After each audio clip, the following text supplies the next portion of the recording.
آزاد عدلیہ کی علامت قرار دیے جانے والے سپریم کورٹ کے جج جسٹس قاضی فائز عیسیٰ کے خلاف دائر کردہ صدارتی ریفرنس سے متعلق کیس کی سماعت کے دوران دلائل دیتے ہوئے شاہ سے زیادہ شاہ کی وفاداری دکھانے کے چکر میں قرآن مجید کی آیت کی غلط تشریح کرنے پر سابق وفاقی وزیر قانون اور حکومتی وکیل بیرسٹر ڈاکٹر فروغ نسیم شدید تنقید کی زد میں ہیں۔ سول سوسائٹی انسانی حقوق کی تنظیموں، ماہرین قانون اور ماہرین علم و ادب کی جانب سے بیرسٹر فروغ نسیم کو سپریم کورٹ میں غیر اخلاقی، عورت بزار اور صنفی امتیاز پر مبنی الفاظ استعمال کرنے پر مذمت کا سامنا ہے اور ان سے اپنے الفاظ واپس لینے کا مطالبہ کیا جا رہا ہے۔ سول سوسائٹی سے تعلق رکھنے والے ناقدین کے مطابق فروغ نسیم نے خواتین کی قانونی حیثیت سے متعلق قرآنی آیات کی غلط تشریح کر کے نہ صرف سپریم کورٹ کو گمراہ کرنے کی کوشش کی بلکہ اپنی پیشہ ورانہ ذمہ داریوں کو بھی غلط استعمال کیا۔ سول سوسائٹی کی جانب سے جاری بیان کے مطابق جب عدالت عظمیٰ میں فروغ نسیم سے استفسار کیا گیا کہ وہ کس قانون کے تحت ٹیکس دہندہ ہونے کے باوجود جسٹس قاضی فائز عیسیٰ کی اہلیہ کے نام پر موجود اثاثوں کو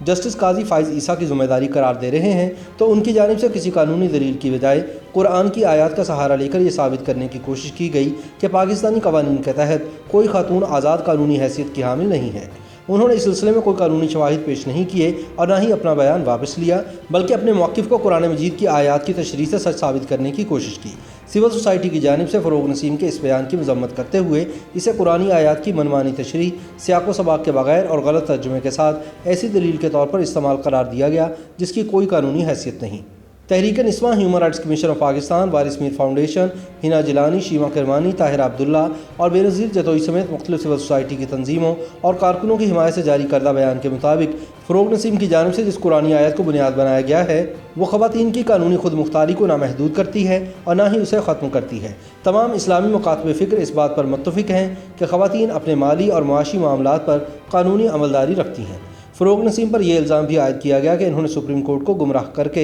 اپنی پیشہ ورانہ ذمہ داریوں کو غلط استعمال کیا اور عدالت کو پاکستانی خواتین کی قانونی حیثیت کے حوالے سے گمراہ کرنے کی کوشش کی۔ سول سوسائٹی نے اپنے بیان میں کہا کہ محمدن لا کے نامور اسکالر جسٹس سید امیر علی نے اپنی قانون کی کتاب میں لکھا ہے کہ جب فریق ایک دوسرے سے معاہدہ کریں تو وہ اپنی اپنی حیثیت میں آزاد ہوتے ہیں، اسی طرح خاتون کی قانونی حیثیت اپنے خاوند کی قانونی حیثیت کے تابع نہیں، وہ اپنی دولت اور جائیداد پر مکمل آزادانہ حق رکھتی ہے اور ضرورت پڑنے پر اپنے شوہر کے خلاف قانونی کارروائی بھی کر سکتی ہے۔ سول سوسائٹی نے اپنے بیان میں مطالبہ کیا ہے کہ اگلی سماعت میں فروغ نسیم اپنے ان بے بنیاد اور غیر آئینی بیانات پر عوام سے معافی مانگیں اور سپریم کورٹ میں پاکستانی خواتین کو حاصل قانونی اور آئینی حقوق سمیت مالی اور معاشی حقوق کو تسلیم کریں۔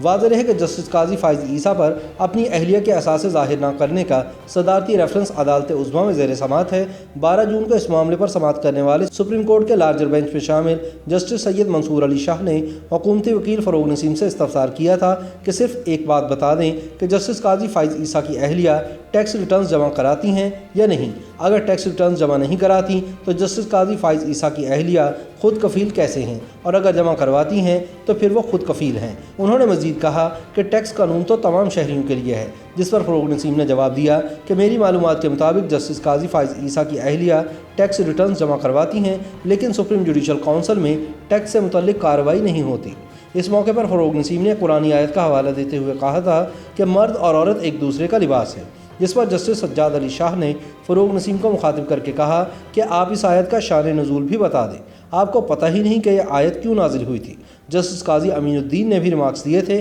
کہ آپ ہمیں خطرناک صورتحال میں دھکیل رہے ہیں، یہ آیت کیس سے متعلقہ نہیں ہے۔